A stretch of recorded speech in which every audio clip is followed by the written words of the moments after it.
Ang tunay na kaaway ng Roma ay hindi dayuhan, kundi ang sariling pundasyon ng kapangyarihan nito. Ang politika, hukbo, at tao nito ang lakas at pinagmumulan ng kapangyarihan nito. Sa likod ng eksena, tahimik na winawasak ng parehong puwersa ang republika. Paano nagsimulang masira ang sistemang akalay magtatagal habang panahon? Sa episode ngayon ng The Infographics Show, ipapaliwanag namin ang pagbagsak ng Republika ng Roma. Nagsimula ang Republika ng Roma noong 500 at siyam bago kay Kristo nang patalsikin ng mga Romano si Lucius Tarquinius Superbus, isang malupit at mayabang na hari. Bumuo sila ng isang sistema ng mga inihalal na mahistrado kung saan nakasalalay ang lahat ng kapangyarihan kasama ang 2 konsul na inihahalal taon-taon at isang senado. Binubuo ito ng mga patrisyano, oligarko at plebeyan, ang elite ng Roma. Dati, walang boses ang mga karaniwang tao sa Roma. Ngunit dahil sa mahabang protesta, napilitang magbahagi ng kapangyarihan ang mga patrisyano. Noong 367 bago kay Kristo, pwede nang maging konsul ang plebeyan at maaaring magbeto ng batas ang kanilang mga bagong tribuno. Ang talino ng Roma ay nasa balanse. May 2 konsul na pwedeng magkansela ng utos ng isa't isa. Isang senado na may 300 habang buhay na miyembro na lihim na nagpapatakbo at mga asembleya ng mamamayan na gumagawa ng batas at pumipili ng mahistrado. Sa aktwal, dinadaya ang boto, kaya mayayaman lang ang naririnig at di mahalaga opinyon ng iba. Ang mga sensura ang nagtatakda ng ranggo ng mamamayan ayon sa yaman at moralidad at sila ang pumipili kung sino magbabayad ng buwis at lalaban. Ang mayayaman ang lumalaban mismo. Hindi dahil sa kailangan, kundi sa ambisyon, paraan ito ng pagpapatunay ng katapatan at pagkuha ng kapangyarihan. Mga hukom, tagapagkwenta, at opisyal ng lungsod ang nasa mababang posisyon, lahat papunta sa Senado. Sa papel, perpektong republika ito, may balanse, check, at walang tirano. Sa totoo, para lang ito sa iilan, at iyan ang magpapabagsak sa republika balang araw. Noong panahong iyon, ang dating simpleng lungsod-estado ng Roma ay nagiging sobrang yaman. Ang yaman nito ay galing din sa bagong teritoryo at dayuhang nagbabayad ng pera. Ang mga natalong nasakop ay nagbabayad ng buwis na tinatawag na tributum o minsan stipendium bilang kabayaran sa gastos ng Roma sa kanilang pagkatalo. Mahilig ang mga Romano sa kanilang mga buwis. Isa ito sa rason kung bakit naging maayos at makapangyarihan silang bansa. Organisado sila at ginamit ang pera para bumuo ng dakilang lipunan. Napalit ng mga Romano ang Griego bilang nangingibabaw sa Mediterranean noong ika-3 siglo bago kay Kristo. Sinakop nila ang katimugang Italia at Magna Graecia. Nahuli sila sa kultura kumpara sa Griego, pero agad nilang inangkin ang agham, pilosopiya, sining at medisina nito. Matapos ang tagumpay sa militar, tinalo ng Roma ang Macedonian, pinalayas ang Carthaginian sa Europa, winasak ang Carthage at pinalawak ang sakop sa Hilagang Aprika. Palaging naglalaban, winawasak ng hukbo nila ang mga lungsod, nag-iiwan ng masaker at kumukuha ng mga alipin. Ang mga babae ay ipinapadala sa mga kabahayan, ang mga lalaki sa mga bukirin at minahan, at ang mga edukadong Griego ay nagtuturo sa mga bata o naglilibang sa mga aristokrata. Sa daan-daang taon, pinayuko nila ang mga kaaway at natuto sa bawat nasakop. Dahil nakita nilang nag-aaway ang mga lungsod-estado ng Gresya, gumawa sila ng sentralisadong sistema kaysa magkakahiwalay at magkaribal na lungsod. Pinag-isa nila ang Italia sa isang pamahalaan, ibinahagi ang pagkakakilanlang Romano at binigyan ng pag-asa ang mga kakampi o natalo na makamit ang pagkamamamayang Romano.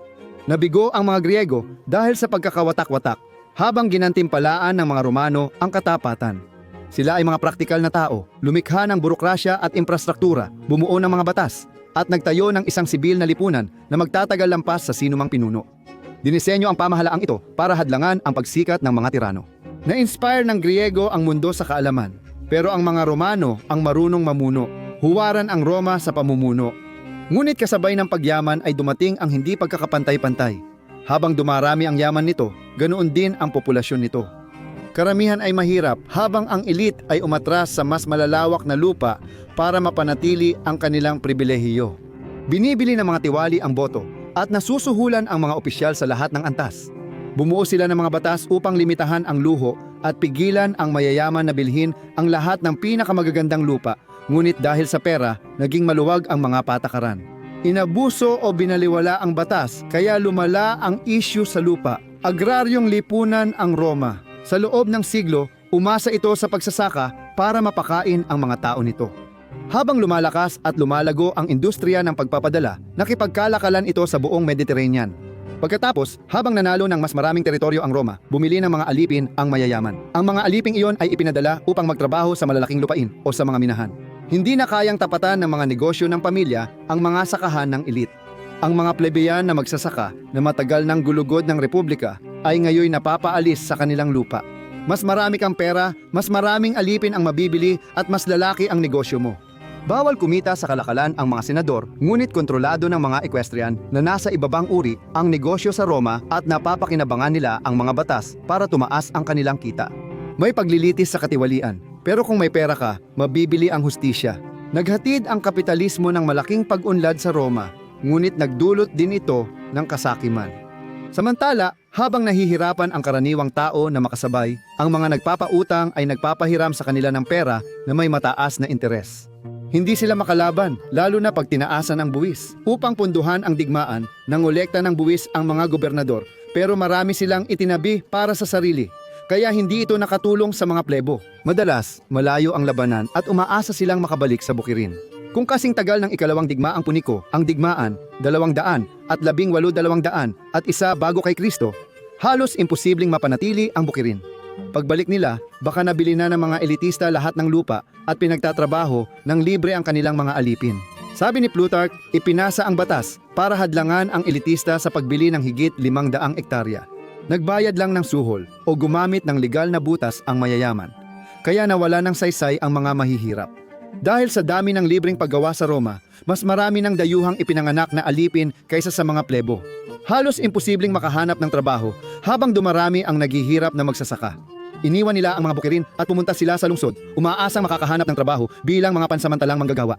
Baka makatsamba sila ng trabaho, gaya ng paggawa ng mga aqueduct, paliguan o kalsada para maging mga manggagawa o tagapaglibang, pero hindi lahat ay nakakahanap ng trabaho. Marami ang walang-wala at nabubuhay lang sa libreng bigas. Para sa mga babae, lalo na kung nag-iisa, halos imposibleng mabuhay. Puno ng mga bahay aliwan ang Roma, pero kadalasan ang mga nagbebenta ng aliw ay mga alipin o dating alipin na babae. Kapag mahirap ang buhay, napipilitang magbenta ng katawan ang ilang kababaihan, umaasang sapat ang kanilang ganda para maging mataas na uri ng kasama ng lalaki. Sa parehong sitwasyon, ang iba ay napilitang mamalimos, lumaban bilang gladiator, maging tagapagbantay o pasukin ang krimen gaya sa Inglaterra. Pagdating ng Rebolusyong Industrial, ang dating pinakamahihirap na magsasaka ng Roma ay nagsama-sama sa maruruming squatter sa lungsod. Nawalan sila ng tiwala sa sistema, laging pinayuhang sumunod sa kodigo ng tungkulin, kababaang loob at sakripisyo. Pero ano ang nakita nila? Kahirapan, kawalang pag-asa, at mga lalaking nasa pampublikong serbisyo na tila nagmamalasakit lang sa sarili nilang pagyaman? Ayon kay Pliny ang nakatatanda, resipe ito ng sakunang panlipunan. Sinisira nito ang dakilang estado, hindi lang dahil sa pagdurusa ng mga mamamayan, kundi pati sa panlilinlang sa kulturang Romano, ayon sa kanya. Para sa kanya, mas mataas ang mga Romano kaysa dayuhan, kaya't iniisip nilang magdudulot ng moral na pagbagsak ang pagdami ng dayuhan. Pero ang totoo, ang mga dayuhan ang nagpapayaman sa mayayaman, kaya pinapayagan silang pumasok. Sinubukan ng mga politiko na patahimikin ang hindi pagkakontento gamit ang mga laro. Nagdaos sila ng laban ng gladiator para malibang ang mga tao sa kahirapan at katiwalian, tinapay at palabas. Naging regular na tanyag na libangan ang mga palabas ng karahasan noong panahon ng mga digmaang punik. Mahirap ang buhay para sa mahihirap, ngunit dahil sa libreng tinapay at karahasan, hindi napansin ng marami ang malawak na hindi pagkakapantay-pantay. Kapag mas maraming palabas ang inilunsad ng isang elite, mas sumisikat at mas dumarami ang boto niya. Habang tumitindi ang panganib sa madidilim na kalsada gabi-gabi, nagpalibot ng bodyguard ang mga politiko sa sarili nila. At para sa tamang halaga, handa ang mga lalaking ito na mangharas, pumatay, magsunog o basta harangan ang daan ng isang very important person papunta sa isang mahalagang lugar. Si Publius Claudius Pulcher, tribuno ng plebo, ay bumuo ng imperyo ng gang sa kalsada na kayang manakot, mag-alsa o pumatay kung kailangan. Ang mga tauhan niya ay laging nagbabanggaan sa mga tauhan ni Titus Annius Milo, karibal at kapwa-uhaw sa kapangyarihan na kaibigan ng estadista. Si Cicero ay ipinatapon matapos akusahan sa pagpatay kay Pulcher at napatay ng batong inihagis habang nag-aaklas laban kay Julius Caesar. Iyan ay patunay kung gaano kadelikado ang buhay noon, kaya naging karaniwan ang pananakit, asasinasyon at labanan ng mga gang. Minsan, ang mga senador ay pinapatay sa liwanag ng araw at walang naglalakas loob na makialam habang ang mga bahay ay nasusunog hanggang sa tuluyan. Sa mga sumunod na kaguluhan, Sa distrito ng suburba, ang pangunahing squatter area ng Roma, ang mga magnanakaw, mandurukot, mga nanghuhold up at mga manloloko ay nagpapahirap sa buhay ng mga mahihirap. Dumarami ang krimen habang tumitindi ang hindi pagkakapantay-pantay at kahirapan. Maraming yaman sa Roma, pero lagana pa rin noon ang pagkamatay at alitan dahil sa kawalang pag-asa, pagkain o utang. Walang pulis noon, kaya ang hindi kayang magbayad ng proteksyon, kanya-kanya ang laban. Nakilala ang mga proletary bilang mga naghihirap na tao na walang o halos walang pag-aari. Ang tanging maibibigay nila sa Roma ay ang kanilang mga anak. Hindi sila obligadong magmilitar pero maaaring tawagin sa oras ng emerhensya. Kaunti lang ang karapatan nilang bumoto pero mas mataas pa rin sila kaysa alipin sa lipunan. Siksikan ang tao sa kalsada ng Roma. Halos masira ang lungsod at nagdulot ng kaguluhan ang dating mabuting republika. Dito pumapasok sa kwento sina Tiberio at Gayo Gracchi na hindi talaga nagustuhan ang kanilang nakikita sa Roma. Si Tiberio, ang panganay, ay naging bayani noong ikatlong digmaang Puniko. Sinasabing siya ang unang Romano na nakaakyat sa mga pader ng Carthage at nabuhay upang ikwento ito. Sa politika, ang magkapatid ay tumayong kinatawan ng plebeyan bilang miyembro ng Populares, mga progresibong aktivista na nagsulong ng reforma para sa mahihirap sa Roma. Ngayon, ang magkapatid ay itinuturing na mga bayani ng Romanong sosyalista o populistang demagogo. Ano man ang totoo, marami silang ginawa. Iminungkahi ni Tiberio ang muling pamamahagi ng lupa. Sa legal na paraan, kukunin ang ilan sa mga lupa mula sa mayayaman. Karamihan sa kanila ay mga senador at ibabalik ito sa mga walang lupang masa. Ayon sa kasaysayan, delikado ang pamamahagi ng lupa mula elite sa mahihirap gaya ng naranasan ng magkapatid na Gracchi. Pareho silang nagtapos sa marahas na paraan. Noong 133 bago kay Kristo, pinatay si Tiberius at ang kanyang mga tagasunod. Noong 121 bago kay Kristo, pinili ni Gaius na mamatay kaysa maranasan ang sinapit ni Tiberius. Tulad ni Tiberius na binugbog hanggang mamatay, nilipol din ang mga tagasunod ni Gaius. Ayon sa ilang ulat, 3,000 lalaki ang pinatay, ngunit marami sa kanyang mga reforma ang nanatili. Ayon sa mga historiador, naging normal na sa sistema ang pagpatay sa kalabang pampulitika. Kung hindi matalo, pinapatay. Palaging marahas ang Roma, ngunit ngayon ang mga politiko na mismo ang pumapatay. Ayon kay Ciceron, ang pagkamatay ni Tiberius ang nagdulot ng pagkakahati ng dating nagkakaisang mamamayan sa dalawang grupo. Mayayaman na gustong manatili sa kapangyarihan at mahihirap na humihingi ng katarungan. Dahil dito, lumaganap ang populismo at nagkaroon ng pagkakataon ang politiko na umangat dahil sa galit ng masa. Naging hati ang Roma. Itinuring ng Optimates ang sarili bilang tagapangalaga ng tradisyon at kapangyarihan ng Senado, habang ang Popularis ay tagapagtanggol ng karaniwang tao laban sa kawalang katarungan. Mahirap sabihin kung ilan talaga ang lumaban para sa kapakanan ng publiko at kung ilan ang kumilos para sa pansariling interes. Pareho sigurong ginawa nila iyon at tiyak nahahantong sa masama ang pagkakahating ito. Samantala, tinamaan ng tagtuyot at salot ang ani ng butil sa Roma at Sicilia na pangunahing pinagkukunan ng butil. Nag-aklas ang mga alipin sa unang digmaang Servilia. Dahil kay yumaong Gaius Gracchi, nagkaroon ng imbakan ng butil ng Estado na tumutulong sa mahihirap makakuha ng pagkain mula sa mga tindahan ng gobyerno. Nagpakilala siya ng makataong batas sa sapilitang pagpasok sa militar, pero nagbago ang lahat pagkatapos. Si Gaius Marius ay isang mahusay at ambisyosong general noong 107 bago kay Kristo sa digmaan laban kay Ugurta sa Hilagang Aprika. Nagpakilala siya ng mga reforma na nagbago sa Roma habang panahon. Binuksan niya ang pagre-recruit sa hukbo para sa mga walang lupa, mahihirap na lalaki na wala ng pag-aari kundi ang kanilang mga sarili. Unang beses, pinayagan ang pinakamahirap na mamamayan magsilbi sa Legion ng Roma, tinawag ng historiador na proletarianisasyon. Bagamat bago ito, nagustuhan ng mga sundalo at kakampi nila si Marius. Pero sa ganong klase ng katapatan, maaaring magkaroon ng malaking tagasunod ang isang general. At sa Roma, ang malalaking tagasunod ay maaaring magdulot ng problema. Ang mga bagong sundalo ay hindi na naglilingkod sa republika dahil sa tungkulin bilang mamamayan, kundi naglilingkod na sila sa kanilang komandante, si Marius, na nagbigay sa kanila ng kagamitan, nagsanay, at nagbayad sa kanila ng maayos. Pagbalik mula kampanya, sa kanya sila umaasa para sa lupa, pensyon, at gantimpala, hindi sa Senado. Kaya ang dating milisyang binubuo ng mga mamamayan ay naging isang propesyonal na nakatayong hukbo, at ang kanilang katapatan ay nasa taong namumuno sa kanila. Pwede ba iyong abusuhin? Oo, dahil sobrang tapat ang mga lalaking iyon. Ano ang natanggap ng mga sundalo noon pagbalik nila sa bukirin? Mga elitistang may-ari ng alipin na nagpalugi sa kanila, squatter sa lungsod, at hungkag na pangakong politikal, Sa loob ng maraming siglo, lumaban ang mga Romano sa buong Italia at sa huli ay nagtagumpay. Karaniwan, ang kasunduan ay pinapayagan ang maliliit na lungsod-estado na pamahalaan ang kanilang sarili. Ngunit kailangang suportahan ng kanilang mga lalaki ang Roma sa mga kampanyang militar nito. Hindi pa rin sila ginawang mamamayan kahit mas marami na silang kaalyado kaysa sa mga Romano sa Legion ng Roma. Ito ay resipe ng kapahamakan at dumating ito. Hindi tiyak kung nag-alsa sila dahil sa issue ng pagkamamamayan. Maaaring napagod na silang laging nasa anino ng Roma kahit Italyano sila ay iba ang kultura nila. Napigil ang pag-aalsa at mas maraming Italyano ang naging mamamayan ng Roma bilang kasunduan. Si Publius Sulpicius Rufus, isang tribune ng mga plebo, kasama ang mga nagpoprotesta bilang suporta ay pabor sa pagbibigay ng mas maraming dayuhan ng pagkamamamayan. Ngunit ang paggawa ng mas maraming lalaki bilang mamamayan ay nangangahulugan ng malalim na pagbabago sa komposisyon ng mga botante. Maaaring makaapekto ito sa resulta ng halalan, kaya ayaw iyon ng mga elitista. Dahil sa labanan, dumami ang mamamayan ng Roma pero lubhang nasira ang Italia at napilitan ang Republika na magpalaki ng hukbo. Si Lucius Cornelius Sulla Felix, mas kilala bilang Sulla, ay isa sa mga komandante ng Roma.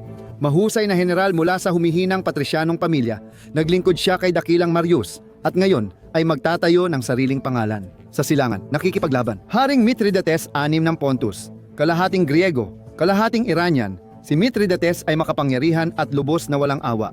Kakapatay lang niya ng libu-libong Romano. Ang pagkatalo sa kanya ay isa sa pinakamalaking tagumpay ng Roma at maaaring magpayaman at magpasikat kay Sulla sa kasaysayan. Nang italaga siya ng Senado bilang pinununo ng kampanya, ginamit ni Marius, na matanda na ngunit sabik pa rin sa karangalan, ang kanyang mga kaalyado para makuha ang pamumuno. Nakatulong sa kanya si Sulpicius Rufus matapos niyang mangakong susuportahan ang kontrobersyal na panukalang batas sa pagkamamamayan ni Sulpicius. Gaya ng inaasahan, hindi natuwa si Sulla. Mawawalan siya ng malaking pera. At sa Roma, mukhang sina Marius at Sulpicius ay gumagawa ng isang populistang pag-agaw ng kapangyarihan. Tinuligsa ng Senado ang panukala na mag-aalis ng boto sa mga lumang pamilyang elite. Naisip ng mga elitista na gamitin si Sulla para ayusin ang lahat. Nagrayot sa kalsada ang tauhan ni Sulpicius at mga taga-suporta ni Sulla, galit dahil itinaboy sila. Sa suporta ng mga elitista, ginawa ni Sulla ang di pa nagawa ng ibang Romanong general. Pinaharap niya ang kanyang legion mula Timog Italia hanggang Roma. Bakit hindi? Sapat ang tauhan niya. Nagmarcha silang mabilis papuntang lungsod, nilampasan ang lahat ng humarang. Walang umasa nito. Walang sundalo si Marius sa lungsod kaya madaling nakuha ni Sulla. Tumakas si Marius, ngunit babalik din siya. Gumuho ang Roma dahil sa katiwalian, hindi pagkakapantay-pantay at kudeta ng militar. Hindi maganda ang lagay ng dakilang republika. Noon, isang lugar na ipinagmamalaki ang mga batas at kabutihang panlipunan, ngayon ay nasa kaguluhan at pinamumunuan ng dahas ng sandata. Idineklara ni Sulla na sina Marius, Sulpicius at kanilang mga taga-suporta ay kaaway ng Estado at inangkin niya ang lungsod. Sinabi niyang hindi siya tirano. Ginagawa niya ito para sa kaayusan at alam niya ang makakabuti para sa kanila. Kaya walang tumutol sa kanya. Inaprubahan ng Senado ang listahan ng 12 dayuhang kaaway ng host na papatayin at kakamkamin ang kanilang ari-arian. Si Sulpicius at Marius ang nangunguna sa listahan. Ang iba ay mga tribune, bukod sa isang patrisyo. Marami sa kanila ang tumakas sa Espanya o Afrika, kaya nagpadala si Sulla ng mga mangangaso ng gantimpala para habulin sila. Ganito na ang naging kalagayan ng demokrasya. Mga nakapirming elitista na nakikipaglaban sa mga populistang reformista. Pero ang ginawa ni Sulla ay nagtakda ng masamang halimbawa pagdating sa pamumuno, habang nakikipaglaban si Sulla kay Mithridates sa silangan. Palihim na bumalik si Marius sa Roma at nagsimula ng bagong serya ng pagpatay at paghihiganti. Nang sa wakas ay bumalik si Sulla, ang lungsod ay nabalot na ng dugo at si Marius ay wala na naman upang ibalik ang kaayusan. Ginawang diktador ni Sulla ang sarili niya, hindi lang sa karaniwang 6 na buwan. Walang takdang panahon, ang sagot niya sa pampulitikang oposisyon ay simpleng pananakot na epektibo. Naglabas siya ng listahan ng mga kaaway at ang mga nandoon ay maaaring patayin agad. Kinumpiska ang mga ari-arian, sinira ang mga pamilya, libo ang namatay at marami ang yumaman sa pagsumbong sa dating kaibigan at karibal. Ipinapaskil ni Sulla sa pader ang mga pangalan na may malalaking pabuya sa magdadala ng mga ulo sa kanya. Nangako siyang palalayain ang mga aliping papatay sa among pinaghahanap. Pugot pa siya ng ulo gamit ang palakol at minsan pinapaputol ang mga katawan at pinapahila sa lansangan. Samantala, kamatayan ang parusa sa pagtulong sa mga pinaghahanap. At sa Roma, kadalasan ay nangangahulugan iyon ng mabagal at pampublikong parusa. Kaya ang ilan ay pinili ang, sa pagkakataong ito, tunay na mas madaling paraan ng pagtakas. Ang mga pinakamalapit na kaalyado ni Sulla, kabilang ang batang general na si Gnaeus Pompeius Magnus o Pompeo, ay ginantimpalaan, lalo na sa pagtulong sa paghahanap. Maingat ang taktika dahil dati silang kaalyado ni Marius. Makikilala mo pa si Pompeo sa lalong madaling panahon, gaya ni Adolf Hitler. Pagkalipas ng libu-libong taon, sinabi ni Sulla na inililigtas niya ang republika sa pamamagitan ng pagbabalik ng kaayusan gamit ang dahas. Sa totoo, winasak ng diktadura niya ang batas. Ipinakita niya na ang kapangyarihan ay hindi na sa batas o halalan, kundi sa may pinakamalaking hukbo. Pagkamatay ni Sulla noong 78 bago kay Kristo na iwang parang maayos ang republika sa papel pero bulok na sa loob. Pinalakas ng kanyang reforma ang Senado at pinatahimik ang mga tribuno. Ngunit kapalit nito ay naipong galit na handang sumabog. Sa gitna ng kapaitan, dumating ang lalaking nangakong aayusin ang lahat. Si Marcus Aemilius Lepidus, isa sa dating kakampi ni Sulla, na biglang natuklasan ang kanyang konsensya o mas malamang, ang kanyang ambisyon. Bilang konsul, hiniling ni Lepidus na baliktarin ang mga reforma ni Sulla, ibalik ang mga lupa at kapangyarihan ng mga tribune ng plebs. Ipinahayag niyang ipinagtatanggol ang karapatan ng tao, pero sinusubukan lang niyang suwertehin gamit ang suporta ng publiko. Akala niya magiging bagong makapangyarihan siya sa Roma. Hindi naniwala ang Senado, tinawag siyang traidor at sumiklab ulit ang digmaang sibil. Natalo ang hukbo ni Lepidus sa Etruria ni Pompeo o Pompeo ang dakila gaya ng nakilala siya. Tumakas si Lepidus pahilaga at namatay agad. Magulo pa rin ang Roma, pero si Pompeo ngayon ay bagong pambansang bayani at tagapagligtas ng Roma. Upang maibalik ang kaayusan, lumapit siya kay Marcus Licinius Crassus, ang pinakamayamang tao sa Roma ayon sa mga historiador. Isa siyang general ni Sulla at naging matagumpay noong diktador si Sulla. Lalo na bilang isang tagapagsapalaran sa mga ari-arian, binibili niya ang mga lupain ng mga hindi pinalad na napabilang sa proscription. Pero ambisyoso rin si Crassus at tiyak na nakilala niya ang kanyang pangalan. Siya ang namuno sa mga hukbo laban kay Spartacus sa ikatlong digmaang Servile at naging malupit siya sa pagpuno ng Appian Way ng 6,000 ipinakong alipin. Dating mga gladiator ang mga rebelde na nagsanay ng libu-libong lalaki laban sa Roma at minsan ay nanalo pa. Nagtagumpay si Crassus para sa tao, isang bayani at bilyonaryong marunong lumaban ayon sa pamantayan ngayon. May dalawang bayani ang Roma, sina Crassus at Pompey, na hindi magkasundo. Tinulungan ni Pompey na tapusin ang pag-aalsa ng mga alipin nang dumating ang kanyang mga legion at nagtakbuhan ang mga rebelde. Pero ang mga tauhan ni Crassus ang siyang tunay na lumaban ng matindi. Nang bumalik na sina Crassus at Pompey sa Roma, pareho nilang gusto ng gantimpala at mataas na posisyon sa pamahalaan. Noong 70 bago kay Kristo silang dalawa ay naging co-consul, ibinalik ang kapangyarihan ng mga tribune at nireforma ang hukuman. Hindi ito nagustuhan ng Senado, pero masyado na itong mahina para may magawa tungkol dito. At may isa pang manlalaro sa larong ito ng politika ng kapangyarihan na nakilala na rin, si Julio Cesar. Ambisyoso at mahusay magsalita, naging mahusay siyang kampanyador na mabait sa tauhan at humihingi ng matinding katapatan. Sa Roma, may dalawang epekto ito. Sinusuportahan ang komandanteng nasakop ang mga dayuhan at nagdala ng yaman at karangalan. Walang halaga ang Roma kung wala ang mga lalaking ito, pero habang lumalakas sila, nagiging banta rin sila. Ito ay dahil kay Marius at sa kanyang mga reforma. Ipinanganak si Caesar sa mga maharlika, ngunit hindi masyadong mayaman ang kanyang pamilya, ngunit ang kanyang tiyahin na si Julia ay asawa ni Marius. Ang mga Caesar ay kabilang sa kampo ng popularis, hindi sa aristokratikong optimates. Hindi iyon maganda para kay si Caesar dahil abala si Sulla sa kanyang paglilinis. At si Caesar ay binatilyo pa lang kaya hindi siya napansin ni Sulla. Pinakasalan niya si Cornelia, anak ni Lucius Cornelius Cinna, malapit na kaalyado ni Marius. Nagbanta si Sulla kay Caesar, hiwalayan siya o mamatay. Sa halip, tumakas si Caesar. Kinuha ang mga ari-arian niya, pero lumambot si Sulla at sinabing, hayaan siyang mabuhay. Binalaan niya na si Caesar ay isa pang Marius. Pagkamatay ni Sulla, bumalik si Caesar sa Roma at gumawa ng pangalan. Matapos mabihag ng mga pirata at sabihan silang taasan ang ransom, hinanap niya sila at ipinako sa krus. Dahil mabait siya, pinugutan niya muna ng ulo ang mga ito. Una, naging tao siya ng masa. Para paikliin, nakipag-alyansa siya kina Pompeo at Crasso sa lihim na samahang kilala bilang unang triumvirate. At iyon ang magbibigay sa kanila ng kapangyarihan laban sa Senado. Pagsapit ng huling bahagi ng dekada 60, muling nahahati ang Roma. Naparalisa ang Senado dahil sa alitan, habang ang mga ambisyosong general ay nagtatayo ng pangalan at hukbo sa mga probinsya. Bumalik si Pompeo mula silangan bilang bayani, ngunit hindi niya nakuha sa Senado ang mga gantimpala para sa kanyang veterano at bagong batas sa pamamahala ng probinsya at buwis. Gusto ni Craso ng mga batas para mapagaan ang utang ng kliyente niya, pero hindi niya ito nakuha. Si Caesar gustong umangat sa kapangyarihan sa Roma, pero wala siyang pera o malakas na koneksyon sa pamilya. Kailangan niya ng malalakas na kakampi at wala nang hihigit kina Craso at Pompeo. Hindi talaga magkaalyado ang tatlong lalaki, nagkataon lang na pareho sila ng interes, kaya nagtutulungan para makuha ang gusto nila. Si Caesar ang magiging konsul at itutulak niya ang mga batas ni Pompeo at mga reformang pang-ekonomiya ni Craso. At bilang kapalit, popondohan at susuportahan nila ang kanyang karerang militar. Parang malalakas na lalaki ulit ang namumuno sa Roma. Hindi na pinamumunuan ang Republika, hati-hati na lang ito na parang samsam. Tagapanood na lang halos ang Senado. Hawak na ng mga general at bilyonaryo ang kapalaran ng Roma. Naging alamat si Caesar sa kanyang tagumpay sa Gaul. Nilupig niya ang mga makapangyarihang tribo at tumawid pa siya ng dagat papunta sa lupain na tinatawag nating Great Britain ngayon.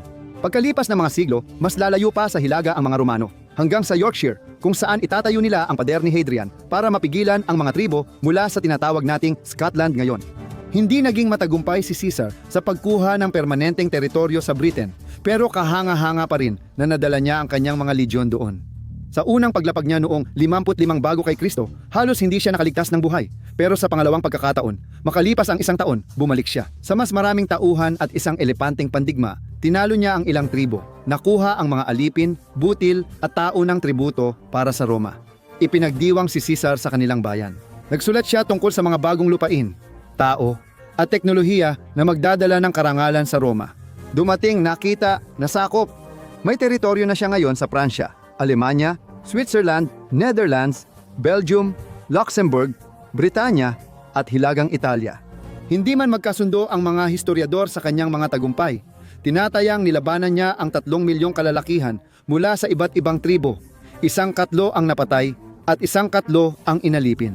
Ayon sa sinasabing ito, siya at ang kanyang mga tauhan ay nasakop ang 800 lungsod at 300 tribo. Hinangaan siya ng mga tao sa Roma, ngunit kasabay ng kapangyarihan niya ay dumating din ang matinding galit. Habang sinasakop niya ang Gaul, ang Roma naman ay unti-unting winawasak ang sarili nito. Ang unang triumvirate ay wasak na. Si Crassus gusto lahat ng karangalan para sa sarili.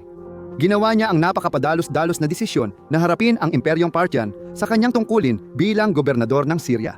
Hindi basta-basta ang mga Parthian, at hindi kasing galing ni Caesar o Pompeo si Crassus sa pamumuno ng legion.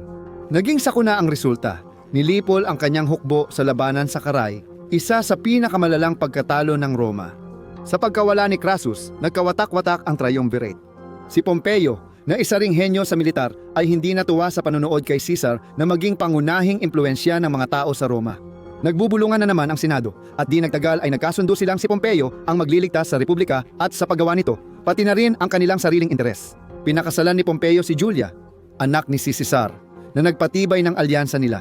Ngunit namatay siya sa panganganak at nawala ang ugnayan nila. Matapang ang hakbang pero nagkasundo ang Senado na pigilan si Caesar. Habang inuutos ng mga politiko, nagkagulo ang mga lansangan ng Roma. Malakas ang suporta ni Caesar sa politika at sa tao. Agarang itinalaga ng Senado si Pompey bilang tanging konsul, kaya't naging diktador siya maliban sa pangalan. Pinamunuan niya ang kanyang mga sundalo, papasok sa lungsod at muling pinatigil ang mga kaguluhan. Ang pagpapatupad ng batas ay ginawa sa pamamagitan ng dahas, hindi sa pamamagitan ng debate o pagboto. Ginamit ni Pompeo ang posisyon niya para magpasa ng batas laban kay Caesar at inutusan siyang buwagin ang hukbo at bumalik sa Roma. Para kay Caesar, para itong isang hatol sa kamatayan. Tumanggi siya at idineklarang kaaway ng Estado, pero ito si Caesar. Pinag-uusapan natin ang taong nasakop ang Europa. Sabi niya, itinakda na ang kapalaran. May mga ulo na malalaglag. Noong Enero 1049 bago kay Kristo, naganap ang makasaysayang pangyayari. Tumawid si Caesar at ang kanyang hukbo sa Ilog Rubicon sa Hilagang Italia. Isang legion lang ang dinala niya, ang Legio 13 Jamina, pero ito ang isa sa pinakamagaling niya. Ayaw nila ng digmaang sibil, pati na si Pompey at karamihan ng Maharlika. Ngunit si Caesar ay naipit sa dalawang mahirap na sitwasyon. Tinalikuran na siya ng mga Maharlika at naging latian ng katiwalian ang Roma. Sinubukan niyang makipagkasundo at humingi ng proteksyon, pero tumanggi sila. Ano pa ang pwede niyang gawin? Nagtakbuhan sa takot ang mga senador, pati si Pompey at hukbo niya, nang magmarcha si Caesar papuntang Roma dahil duda sila sa kanilang lakas lumaban. Nagpatuloy ang habulan hanggang matalo si Pompey at tumakas siya ng desperado sa Ehipto. Pinapatay siya ni Haring Ptolemy 13, kapatid ni Cleopatra, at ipinadala kay Caesar ang kanyang ulo bilang regalo. Bumalik ito sa kanila. Naggalit si Caesar at nagplano ng digmaan. Sa Roma, gumawa si Caesar ng di inaasahan. Pinatawad niya ang mga lalaking lumaban sa kanya, kasama si Marcus Junius Brutus. Kasama si Mark Antony, pumunta si Caesar sa Ehipto at tinalo ang mga taga-Alexandria. Itinalaga niya sa trono sina Cleopatra at ang kanyang kapatid. Progresibo siya at mahal ng tao, pero ito ay Roma. Pinatibay ni Caesar ang kapangyarihan niya sa pagbali ng mga patakaran. Naglagay siya ng mga tapat na miyembro sa Senado at nilimitahan ang termino ng mga gobernador, kaya nagmumukha na siyang diktador. Pinahina niya ang mga tribune, na di naman gawain ng isang tao para sa masa. Sa pista ng Lupercalia, habang nagdiriwang, nilagay ni Mark Antony ang korona sa ulo niya at sinabing, "Ibinibigay ito sa iyo ng mga tao sa pamamagitan ko." Maraming senador ang nagkaisa na pigilan siya. Mangyayari ito sa 15 ng Marso, ang Ides of March, na petsang ginagamit ng mga Romano sa pagbabayad ng utang. Sa malaking araw, nagtipon ang mga senador at kaalyado sa teatro ni Pompeo, lugar ng Senado noon. Nag-antay sila pero hindi dumating si Caesar, marahil dahil sa alamat. Sinasabi na nagising si Calpurnia, asawa niya, matapos managinip ng masama na siya ay pinatay. Kaya nakiusap itong huwag siyang umalis. Ngunit isa sa pinakamalapit na kaibigan ni Caesar ang nagsabi sa kanya na huwag pansinin ang mga palatandaan at pumasok sa Senado. Sinundan siya ni Antony papunta sa pagpupulong, pero pagpasok, may biglang tumulak kay Antony sa ibang silid. Si Caesar, na walang alam, ay naupo at binigyan ng petisyon para tingnan. Napalibutan siya ng mga lalaking akala niya'y kaalyado. Ngunit kasabwat pala, may dalang patalim sa ilalim ng toga. Unang kumilos si Senador Tullius Cimber, hinila niya pababa ang toga ni Caesar. Sumigaw si Caesar, "Bakit? Ito ay karahasan." Pagkatapos, sinaksak siya ni Casca sa leeg. Hinawakan siya ni Caesar at sinabing, "Casca, traidor ka. Anong ginagawa mo?" Sumunod nito, nagtipon silang 60 katao, kasama si Brutus na minahal ni Caesar na parang anak. Sunod-sunod ang saksak, umabot sa 23 sugat lahat-lahat. Sabi ng iba, huling sinabi niya kay Brutus, "Ikaw rin ba, anak?" Habang dugo ang nakahandusay si Caesar. Naglakad ang magkakasabwat sa kalsada, sumisigaw, "Mga tao ng Roma, malaya na tayo." Ngunit imbes palakpakan, sinuntok sila. May mga gusaling nasusunog, may mga taong napatay, at muling bumulusok sa madugong kaguluhan ang kapalaran ng Republika. Di nagtagal, sina Mark Antony, Lepidus, at Octavian ang bumuo ng ikalawang triumvirate at pumalit sa kapangyarihan. Sama-sama nilang tinalo ang mga nagkasabwat at mga kaalyado nito at hinati-hati ang Romanong Republika sa kanilang mga sarili. Hindi nagtagal ang pagkakaibigang iyon. Si Antony, na dating in love kay Cleopatra, ay kalaban na ngayon ni Octavian. Matapos matalo sa Actium noong 30 bago kay Kristo, namatay siya sa mga bisig ni Cleopatra, habang si Cleopatra naman, ayon sa alamat, ay namatay dahil sa isa sa sarili niyang mga ahas. Bagamat naniniwala ang ilang historiador na siya ay uminom ng lason, si Lepidus ay ipinatapon matapos subukang agawin ang kapangyarihan para sa sarili niya. Kaya naiwan si Octavian bilang pinakamataas na pinununo ng Roma habang buhay. Tapos na talaga ang Republika, wala nang anumang uri ng demokrasya. Naging imperyo na ang Roma at si Octavian na ngayon ay Augustus Caesar ang mamumuno sa lahat. Maganda ang simula ng demokrasya sa Roma, pero nauwi rin ito sa malaking kabiguan. Ang unang taon ng imperyo ay gininto ang panahon ng kapayapaan, kasaganaan at paglago. Huminto ang patayan, umunlad ang lungsod at lumawak ang Roma hanggang Britanya. Dumating ang panahon ng mga tirano tulad ni Tiberio, Caligula, Claudio at Nero. Umabot sa 70 milyon ang populasyon ng Roma sa isang punto, 1/4 ng populasyon ng mundo. Ito ang sentro ng mundo, isang kababalaghan ng daigdig. Pagkatapos ay dumating ang pagbagsak, kaguluhan at mga barbarong hukbong sumamantala sa alitan. Ang demokrasya ng Roma ay may potensyal na maging pinakamalaking tagumpay ng sangkatauhan. Imbes na tumulong, inipon ng mayayaman ang kapangyarihan. Pinabayaan ang mahihirap, nag-away-away ang mga tao, nabulag sa ideolohiya at tinakbo ng tiwaling ambisyon. Dahil sa hindi pagkakapantay-pantay, kumalat ang kawalang pag-asa at karahasan, kaya bumagsak pati malalakas na bansa. Ang pagbagsak ng Republika ng Roma ay nagpapakita ng pag-uulit ng kasaysayan, ngunit may isang sandaling nagtakda ng katapusan nito. Panoorin kung ano ang nangyari noong pinaslang si Julio Cesar Para makita paano niya hinarap ang kapalaran niya o i-click ang video na ito.